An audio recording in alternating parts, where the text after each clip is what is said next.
Friends, তোমরা সবাই কেমন আছো? আশা করি অনেক ভালো আছো। আজকে আবার একটা রেসিপি নিয়ে হাজির হয়েছি তোমাদের সামনে। দেখতেই পাচ্ছ এখানে ছোট্ট ছোট্ট কচি কচি হালকা মিষ্টি মিষ্টি জামরুল নিয়ে এসেছি। এই জামরুল আজকে মাখা করব।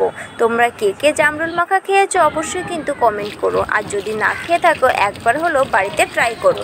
এরপরে চলো জামরুলগুলোকে কিন্তু ভালো করে ধুয়ে নেব পরিষ্কার করে। জামরুলগুলো কিন্তু দেখতে সুন্দর যেমন সেরকম দামটাও কিন্তু অনেক সুন্দর, 40 টাকা করে কিলো।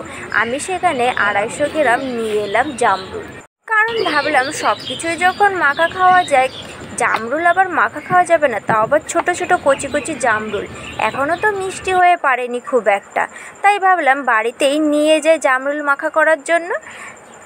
এরপরে কিন্তু জামরুলগুলোকে ছোট ছোট করে কেটে নেব। এরপরে তোমরা চাইলে কুচনো মেশিন দিয়ে কুচিয়ে নিতে পারো। আর হ্যাঁ, জামরুলের দু সাইডের মুখটা কিন্তু অবশ্যই কিন্তু কেটে দেবে, কারণ কি যদি না কেটে দাও ভেতরে নোংরাটা থেকেও যেতে পারে, এর জন্য বললাম কেটে দিতে। তোমরা কিন্তু যে কোনো শেপে কেটে নিতে পারো। আমি ভুজুং ভাজুং এমনি একটা শেপ নিয়ে কেটে নিলাম। হাতে যেহেতু খুব একটা সময় ছিল না, তাই যেমন পেরেছি সেরকমই কেটে নিয়েছি। দেখতেই পাচ্ছ জামরুলগুলো এতটাই কচি, ভেতরে কিন্তু কোনো রকম দানা হয়নি।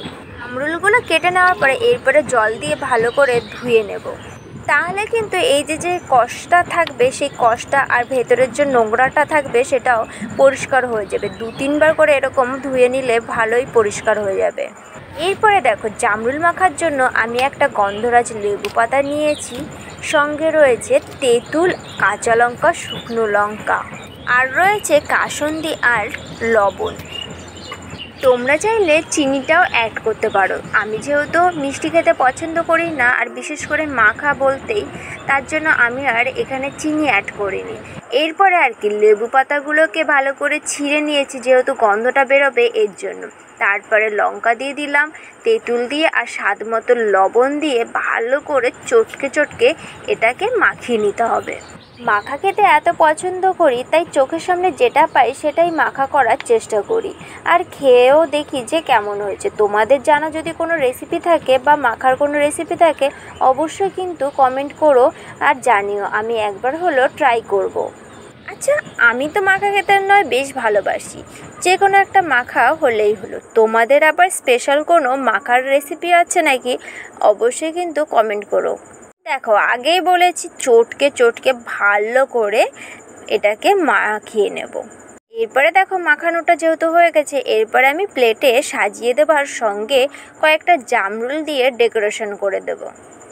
আজকের এই রেসিপিটি তোমাদের কাছে কেমন লাগলো অবশ্যই কিন্তু কমেন্ট করো, আর ভালো লাগলে আমার চ্যানেলটিকে সাবস্ক্রাইব করে যাও।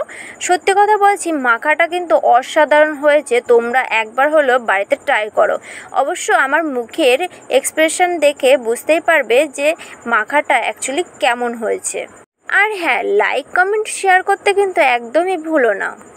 এতটা টেস্ট হয়েছে তোমরা কিন্তু দেখেই বুঝতে পারছো যে কতটা টেস্ট হয়েছে। সত্যি বলছি, আবারও বললাম অসাধারণ হয়েছে, তোমরা একবার হলেও বাড়িতে ট্রাই করো। বন্ধুরা আজকের জন্য টাটা।